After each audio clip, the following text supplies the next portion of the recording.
Pilipinas, una sa ating mga balita, ibinasura ng Office of the Ombudsman ang hirit na alisin ng suspension order na ipinataw laban kay suspended Bamban Tarlac Mayor Alice Guo at dalawang iba pa.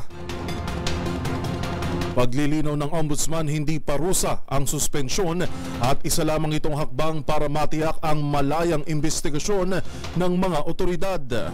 Ang mga detalye ihatid ni Val Gonzales. Naglabas na ng desisyon ng Office of the Ombudsman na nagbabasura sa mosyon ni Bamban Tarlac Mayor Alice Guo na bawiin ang 6 na buwang preventive suspension laban sa kanya.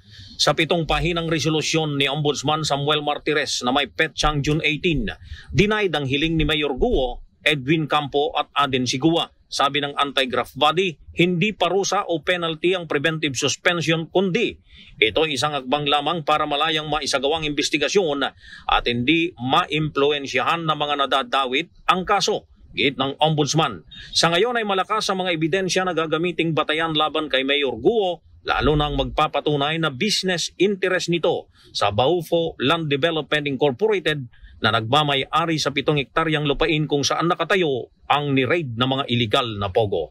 Para sa MBC TV Network News, ako naman Val Gonzales, sama-sama tayo Pilipino.